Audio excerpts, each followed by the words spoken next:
Yes, I know Shaman King reviews being a few days late are becoming kind of a regular thing, but hey, movies are coming back, we're getting back into theaters, so I gotta cover those bases first. But without wasting any more of your time on this opening, let's talk this week's Shaman King.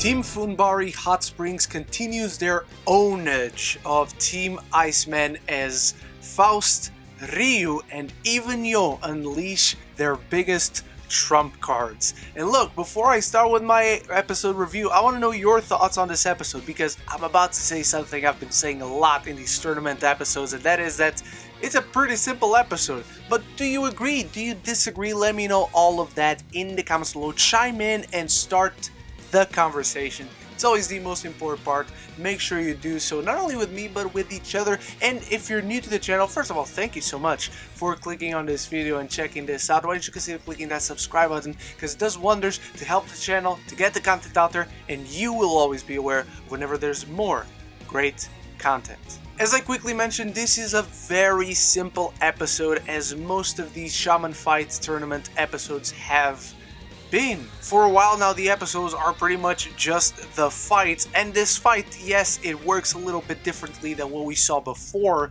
with Peyote against Team the Ren. This one episode is an entire ponage of Team Icemen, and the episode is quite fittingly titled The Power of Yo. And at first I thought, okay, we're going to see just Yo going all by himself against these three jokers and completely owning them just like that.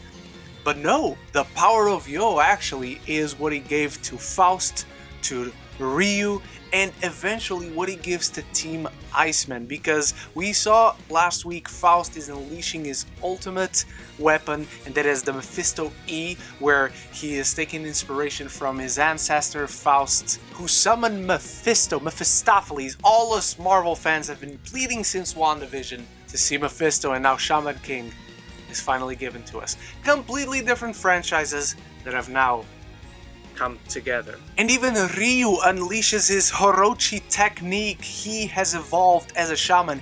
Everyone is surprised. Anna, Manta, Tamao, Horo, Chocolove, they're all surprised. Ren is not there, but we'll talk about Ren when we get to the end of the episode. And so as much as Team Icemen tries and tries and tries, and believe me, throughout this episode they try and try and try, they cannot get shit done. They try to freeze Ryu and he gets unfrozen because he's burning hot with the adrenaline in this match. They try to freeze him again, and again he immediately unmelts himself. They try to attack Yo, and Yo doesn't even do anything. There's this really cool explanation that Anna gives that Yo is just so relaxed. Yo is just the best, isn't he? That's what this whole episode is Yo is just the best, isn't he?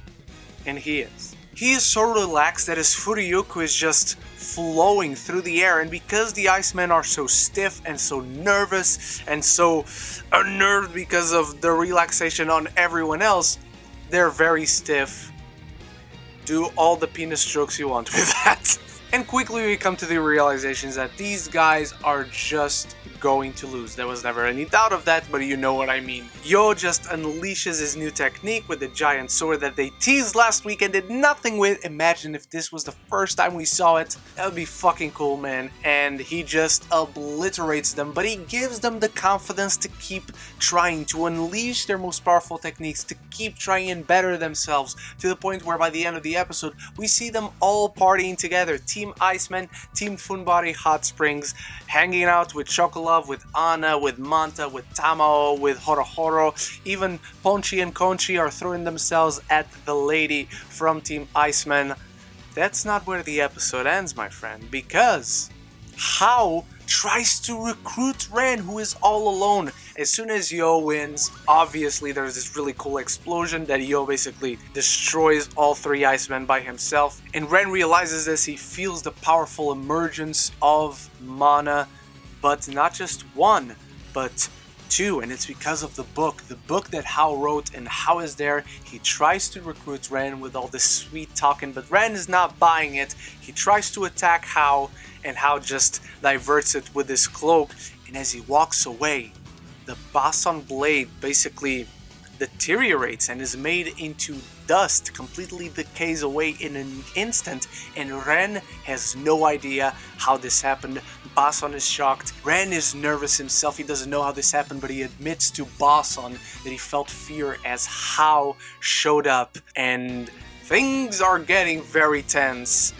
But then we still have one final note of the episode where Lizard, all depressed, seemingly he's in his pajamas at the beach, and he is visited by Yo.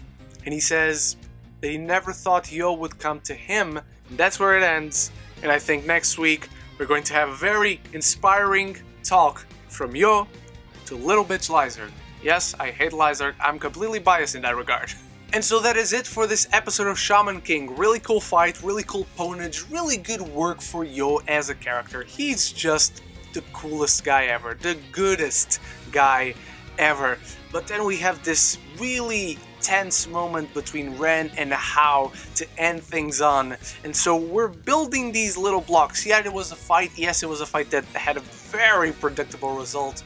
But then there are these little seeds that we leave on that are being planted to then give way into stories for the rest of the season. But what did you think? Do you want to see these moments? Do you want to see that fight? What fights do you want to see? Whether you've read the manga and know what's going to happen, please don't spoil anything. Or whether you don't know what's going to happen, just let your imagination flow. As long as you start the conversation in the comments below. Thank you so much for watching. You are the best. Remember that if you still haven't clicked the subscribe button, you watched the video until this point, so you'll enjoy it on some level. Thank you so much once more for watching. You are the best, and I'll be back very soon with many reviews that I have that are late. But tomorrow my review for Midnight Mass drops as soon as embargo lifts at midnight PST. I hope to see you there. Until the next one, love each other and love the movies.